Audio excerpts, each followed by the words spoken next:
ইউসুফও আপনার মতোই নির্যাতন হয়েছিল, আর ভবিষ্যতেও যারা আপনাকে অনুসরণ করবে, লাকাদ কানা লাকুম ফি রাসূলিল্লাহি উসওয়াতুন হাসানাহ। জোরে বলেন আল্লাহু আকবার।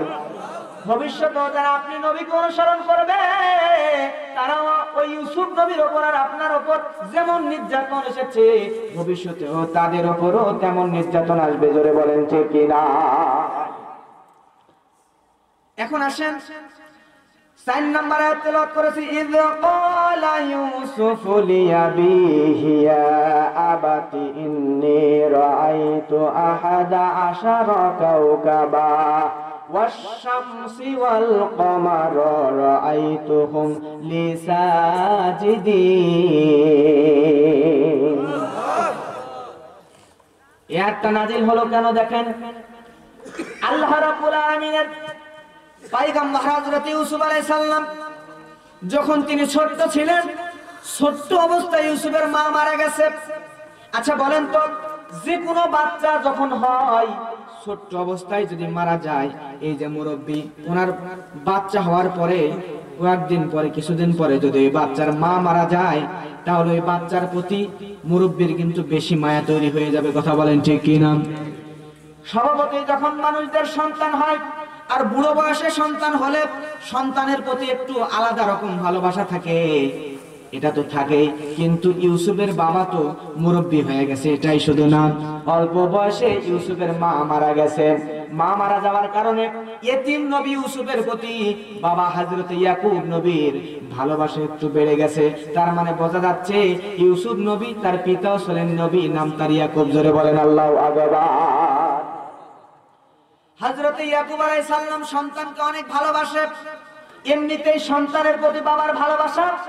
এমন সময় হঠাৎ করে আল্লাহর নবী ইউসুফ আলাইহিস সালাম একদিন সকাল বেলা বাবাকে বলছে, আব্বা আজকে রাতের বেলা আমি একটা স্বপ্ন দেখছি। কি দেখছে?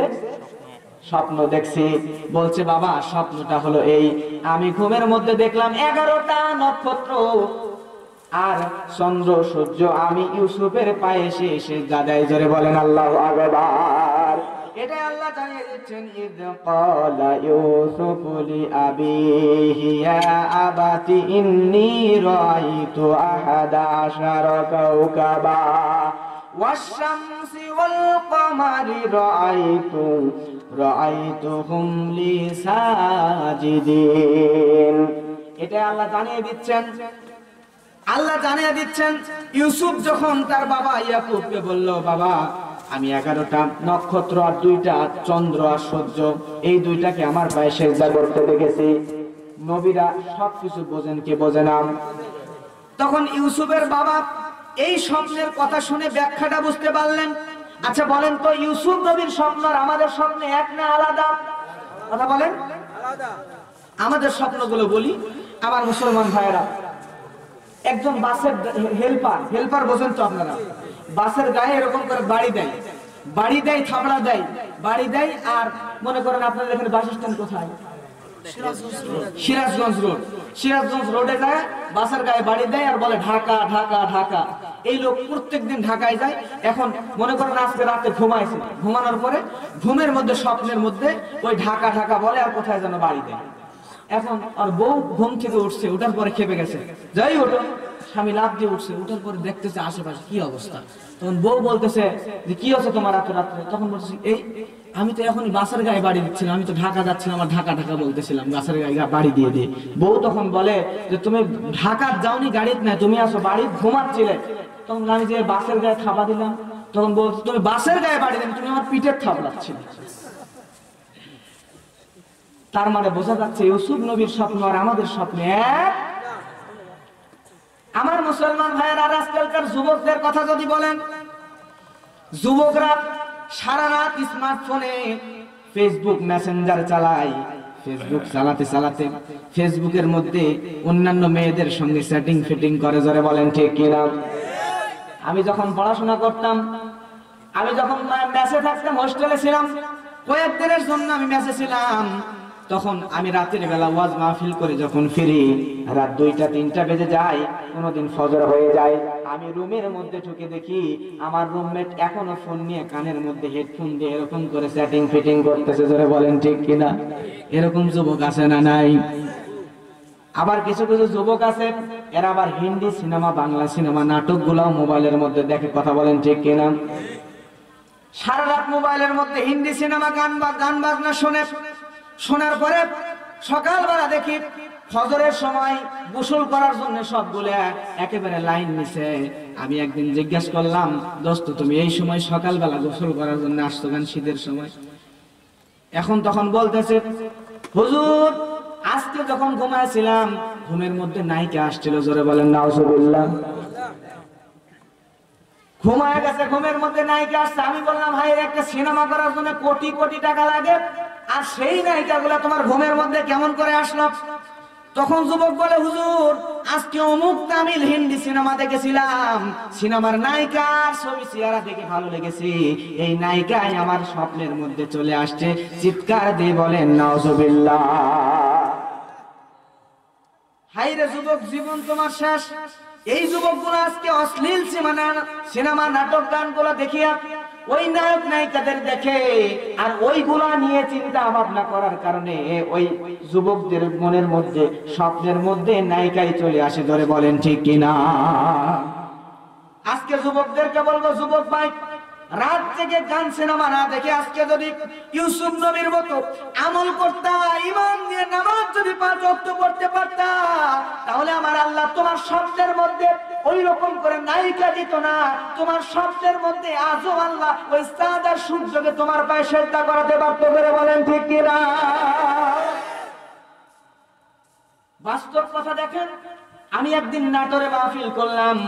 নাটোরে মাহফিল করার পরে আমার মুসলমান ভাইয়েরা, আমি মাদ্রাসা থেকে যখন বের হয়ে গেলাম, মাহফিল করে বাসার দিকে যাব, হঠাৎ করে গাড়ি নষ্ট হয়ে গেল।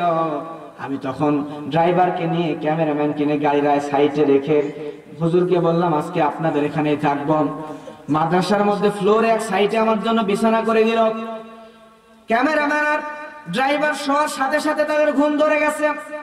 আমার ওয়াজ করে স্বভাবতই প্রত্যেকদিন তাড়াতাড়ি ঘুম ধরে না, কিছুক্ষণ দেরি করে ঘুমাতে হয়, ঘুম ধরতে চাই না। ফোনে আমি তাফসির বের করে দেখি, এরপরে মুসলিম শরীফ, বুখারী শরীফ হাদিসগুলো বের করে টানতে টানতে দেখি, দেখতে দেখতে ঘুমায়া যায়। ওই দিনও ঠিক তাই হয়ে গেল। ড্রাইভার ক্যামেরাম্যান পাশেই শুয়ে আছে, আমিও শুয়ে গেলাম। শুয়ে দুইজন ঘুমায় নাক দেখতেছে, আমি মোবাইল বের করে মোবাইলের মধ্যে আমি তখন কোরআন দেখতেছিলাম, এরপরে তাফসিরগুলো খুঁজে খুঁজে দেখতেছিলাম। হঠাৎ করে আমার পাশ থেকে বিড়বিড় বিড়বিড় করে একজন ছাত্র আওয়াজ করতেছে। আমি কাছে চলে গেলাম। কাছে গিয়ে আমি একটু প্রথমে অবাক হলাম, কে রে, এত রাত্রে 2টা-3টা বাজছে, এত রাত্রে বিড়বিড় করে কি পড়তেছে? পাশে দেখতেছি আরেকজন, পাশে আরেকজন, একই জায়গায় একটু দূর দূর 3জন ছাত্র বিড়বিড় বিড়বিড় বিড়বিড় করে কি তেলাওয়াত করে, কি পড়ে। আমি অবাক হয়ে গেলাম।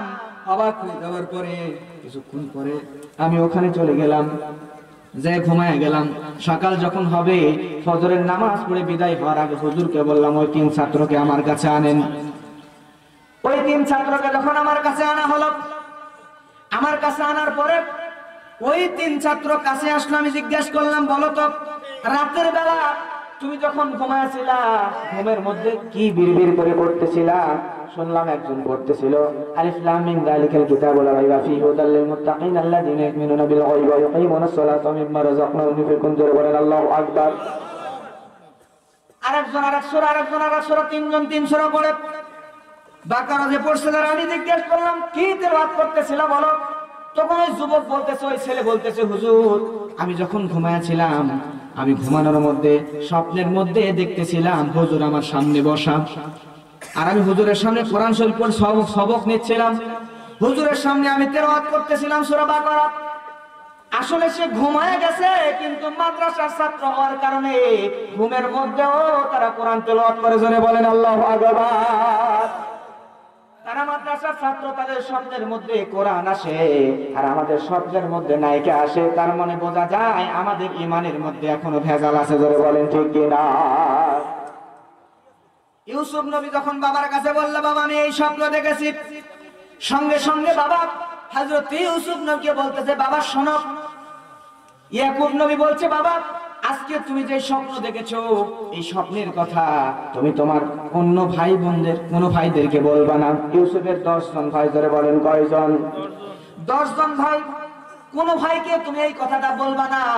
আমার মুসলমান ভাইয়েরা এমন কথা শোনার পরে ইউসুফ নবী সঙ্গে সঙ্গে চিন্তা করলো, তাহলে তো কাউরে বলা যাবে না, বাবা যেহেতু নিষেধ করেছে, কথা বলেন ঠিক কিনা?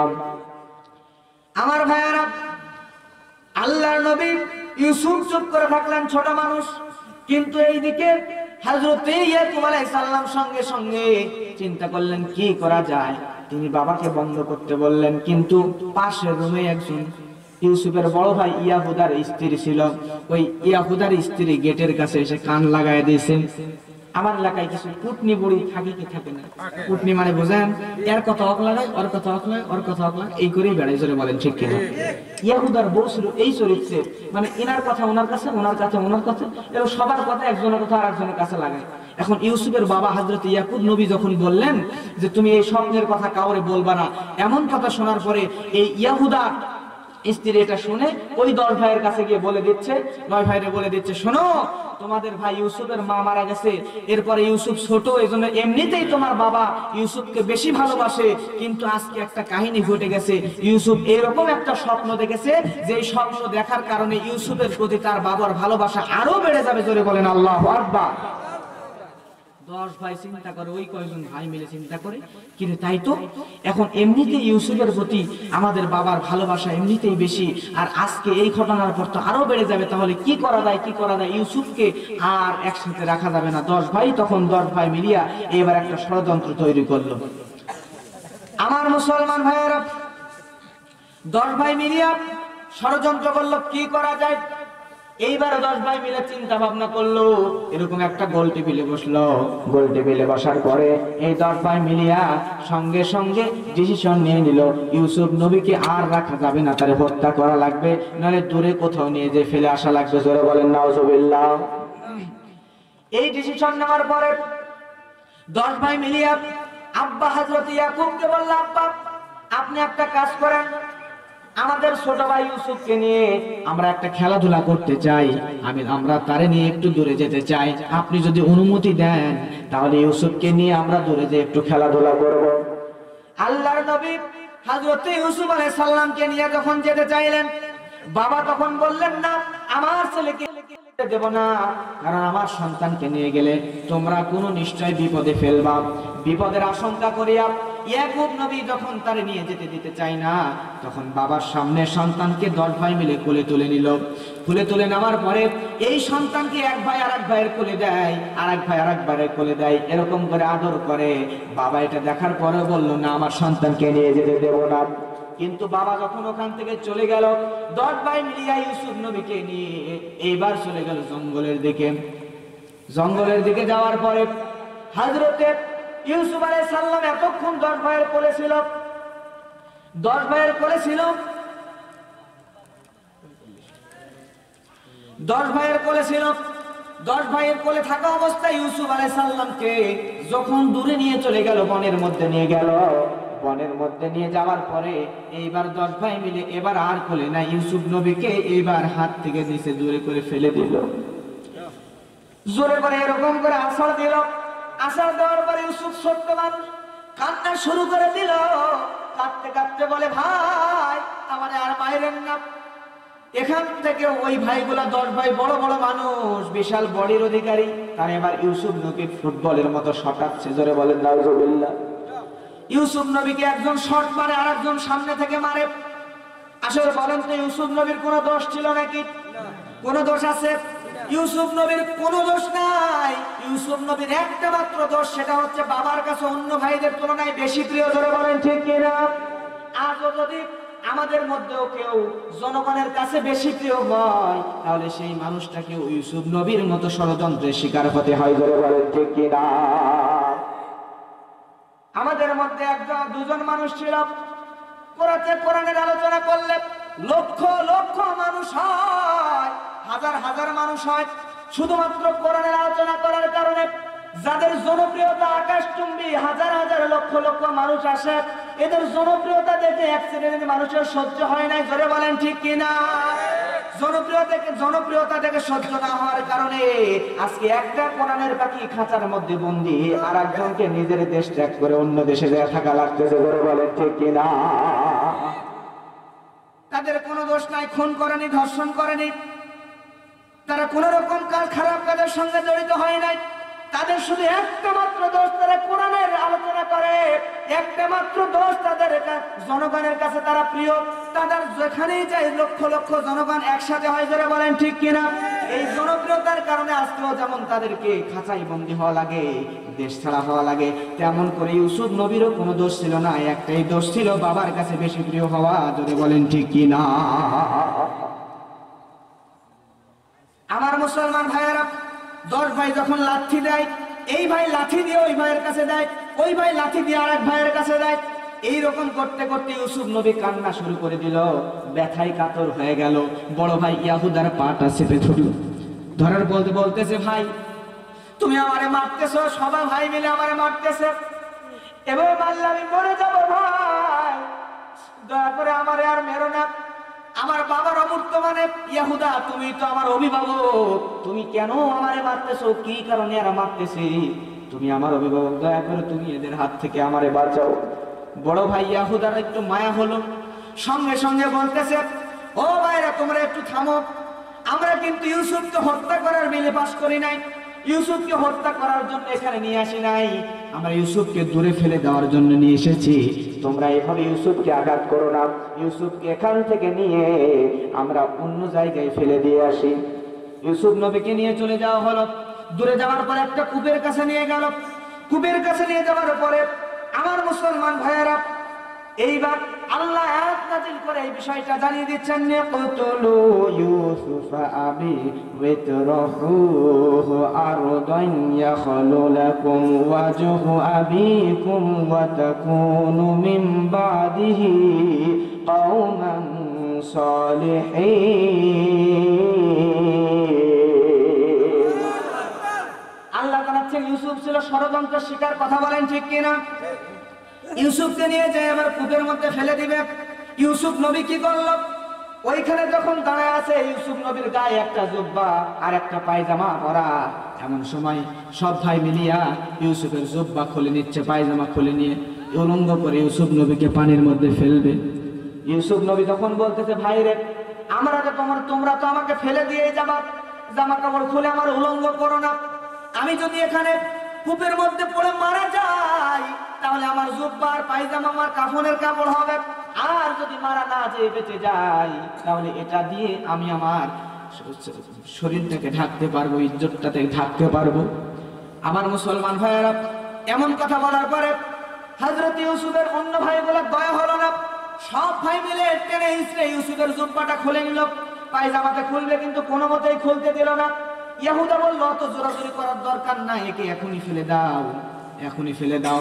আমার মুসলমান ভাইয়েরা, আল্লাহ নবী ইউসুফকে যখন নিচে ফেলে দিতে চাই, তখন অন্য ভাইয়েরা ইউসুফের কাছে আসে, ইউসুফকে কুয়ার মধ্যে ফেলে দিল।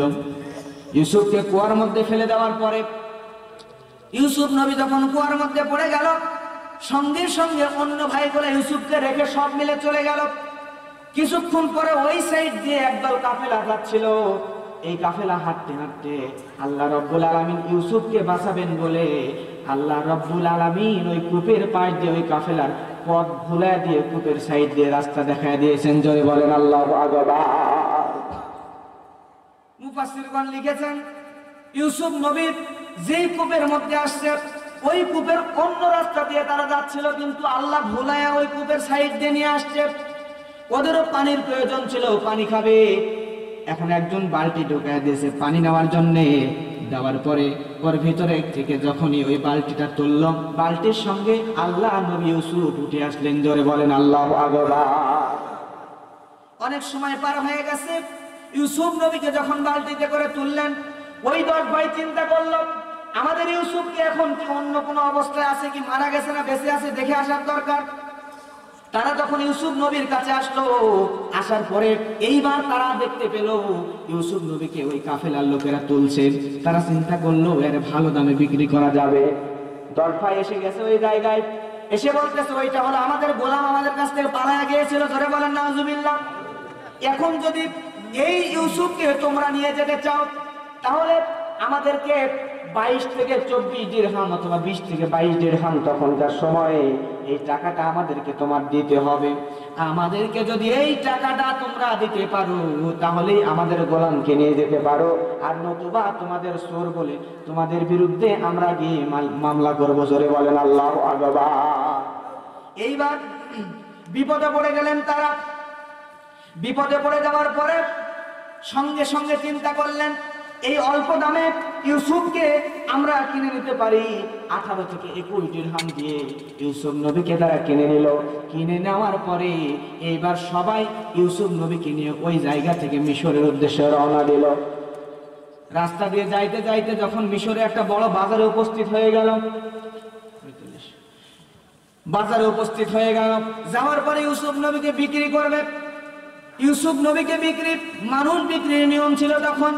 অত্যন্ত সুন্দর চেহারার মানুষ হযরত ইউসুফ নবী, তার দিকে যে তাকায় সে কিনতে চায়। একটা বৃদ্ধা মহিলা, এই বৃদ্ধা মহিলা সুতা কেটে কেটে কিছু অল্প টাকা ইনকাম করে। সুতা কেটে কেটে যত টাকা আজীবন ইনকাম করছে সব নিয়ে চলে আসছে ইউসুফ নবীকে কেনার জন্য।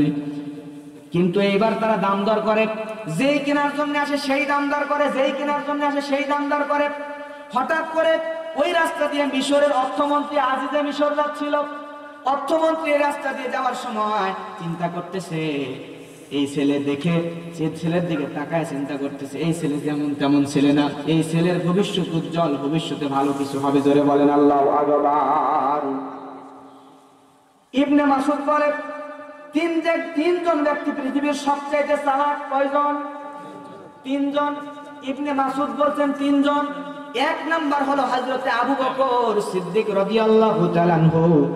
2 নম্বরে হলো হযরতে মূসাকে যে 2 জন মেয়ে নিয়ে গিয়েছিল, তার শ্বশুরের 2 জন মেয়ে। এই 2 জন মেয়ে হযরতে মূসাকে শ্বশুরের কাছে নিয়ে যায়, বলছিল আব্বা এই লোকটাকে আমাদের কাছে থাকতে দেন, এইটা আমাদের কাজে লাগবে। জোরে বলেন আল্লাহু আকবার। সামর্থ্যবান মানুষ। আর 3 নম্বরে ইবনে মাসউদ বলছেন এই আজিজে মিশর আমাদের এত বুদ্ধিমান একজন মানুষ, কারণ হচ্ছে সে ইউসুফ নবীকে কোনো দাম দর কিনে নাই। ইউসুফ নবীকে দেখা মাত্র বিনা দাম দর করে, দাম দর না করে ইউসুফ নবীকে কিনে ফেলেছিল। বলে বলেন আল্লাহু আকবার। শুআয়ব আলাইহিস সালামের মেয়ে সুন্দর কথা মনে করে দিয়েছেন আমার হুজুর।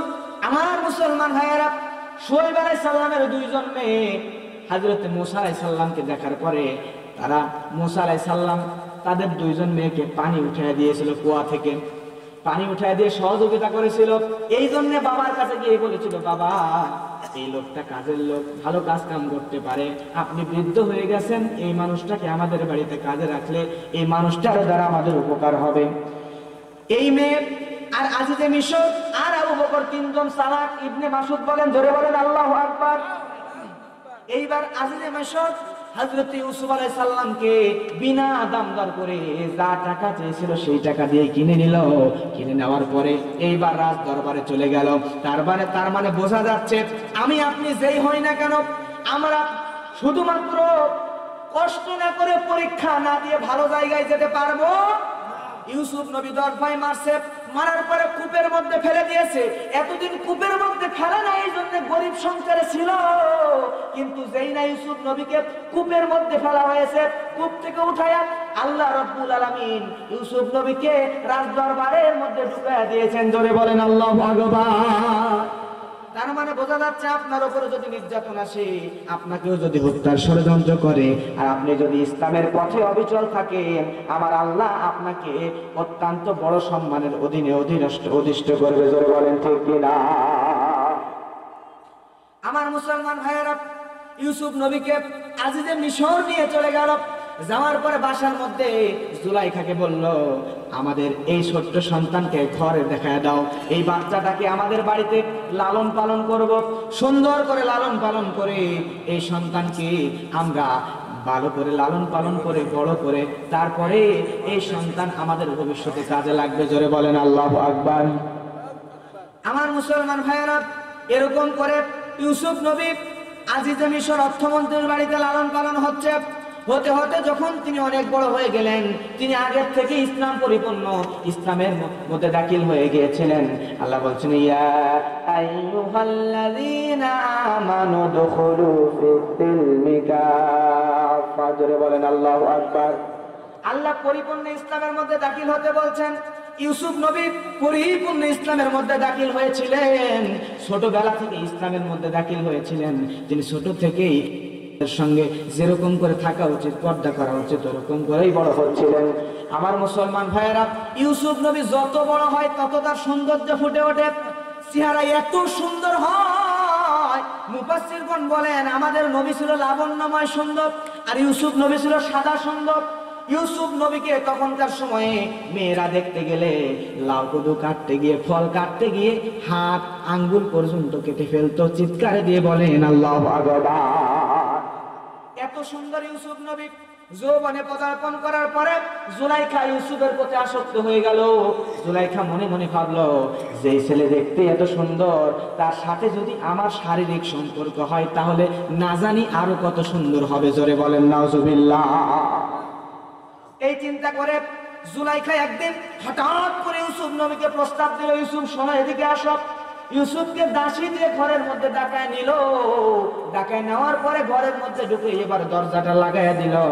লাগায় দেওয়ার পরে এইবার ইউসুফ নবী ভিতরে আসার পরে জুলাইখা ইউসুফকে সরাসরি প্রস্তাব দিল খারাপ কাজ করার জন্য, জেনা ব্যভিচারের প্রস্তাব দিয়ে দিল। জোরে বলেন নাউজুবিল্লাহ। এই প্রস্তাব পাওয়ার পরে ইউসুফ নবী তিনি ইমানদারের কাজ করলেন, মাথা নিচু করলেন, তিনি ঘর থেকে বেরিয়ে যাওয়ার চেষ্টা করলেন। ইউসুফ নবীর কাছে যখন জুলাইখা এগিয়ে আসে, ইউসুফ নবী একমাত্র আল্লাহর উপর তাওয়াক্কুল করিয়া ইউসুফ নবী ঘর থেকে দৌড় দিয়ে সব দরজা খুলে বের হয়ে গেল। কিন্তু জুলাইখা ইউসুফের পিছন পিছন দৌড়ানো শুরু করলো। ইউসুফের পিছন পিছন দৌড়াতে দৌড়াতে পিছন দিক থেকে যৌবনের জ্বালায় এমন এমন ক্ষিপ্ত হয়েছিল, জুলাইখা পিছন থেকে এরকম করে কলারটা ধরলো। আর ইউসুফ নবীর স্পিরিট এত বেশি ছিল, কলারটা ছিঁড়ে সে সামনের দিকে চলে গেল। জোরে বলেন আল্লাহু আকবার। সামনে যাওয়ার পরে দেখতেছে আজিজে মিশর গেটের সামনেই দাঁড়িয়ে আছে। আজিজে মিশরকে দেখে জুলাইখা আর ইউসুফ দুইজনে থমকে গেল। যুবকদেরকে বলবো, যুবক ভাই, আজকে যদি তোমরা এই জুলাইখা যেমন ইউসুফকে কুপ্রস্তাব দিয়েছিল, আজকেও যারা যুবক আছো, তোমার যৌবন আজকে উঠতে উঠতেছে, ভালো কথা। যুবক যুবতীরা দেখবা তোমাদেরকে এরকম জুলাইখার মতো কুপ্রস্তাব দেওয়ার অনেক মানুষ আশেপাশে আছে। যদি কুপ্রস্তাব দেয় আর তুমি যদি দৌড়ে পালিয়ে যাও, ওই মহিলার প্রস্তাবে রাজি না হও, তাহলে ইউসুফ নবীর মতো তুমি যুবককে আল্লাহ ইউসুফ নবীর সাথেই জান্নাতে দিয়ে দিবে। জোরে বলেন ঠিক কিনা?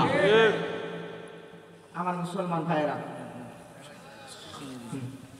এইবার সামনে তাকিয়ে দেখে আজিজে মিশর উপস্থিত। জুলাইখা তখন আজিজে মিশরের কাছে হঠাৎ করে বিচার দিয়ে দিল।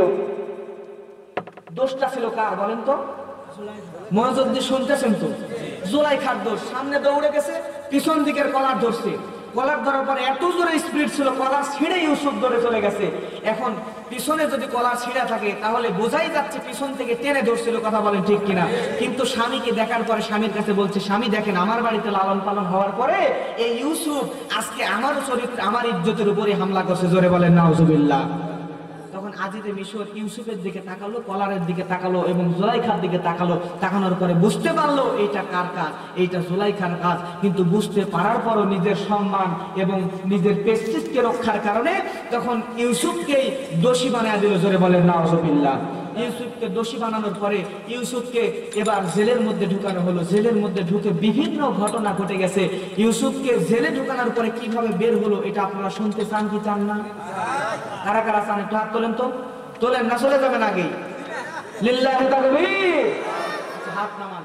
এখন সামনে আছে ইউসুফ জেলে ঢোকার পরে বের হলো কিভাবে, জেলের মধ্যে কি ঘটেছিল, এই সামান্য ছোট ছোট কিছু কাহিনী, আর ওই বাক্সের মধ্যে কি তিনটা জিনিস আছে এটা বলে আজকে আপনাদেরকে ছেড়ে দেবো, দোয়া করে দেবো ইনশাআল্লাহ। জুলাইখা এইবার এই বিষয় নিয়ে অনেক অহংকারী হয়ে উঠল, কিন্তু কোন বিষয় কিন্তু চেপে থাকে না। আমরা বলি দেওয়ালেরও কান আছে। কথা বলেন ঠিক কিনা? অন্যান্য মন্ত্রী যারা ছিল, এই মন্ত্রীদের স্ত্রীরা ইউসুফের এই কথা শোনার পরে তারা জুলাইখার নামে উল্টা পাল্টা কথা বলা শুরু করলো। সবাই বলল, একজন অর্থমন্ত্রী স্ত্রী হয়ে চাকরের সঙ্গে খারাপ কাজ করতে যাই, এরকম বেহায়া আর কেউ নাই। জোরে বলেন ঠিক কিনা?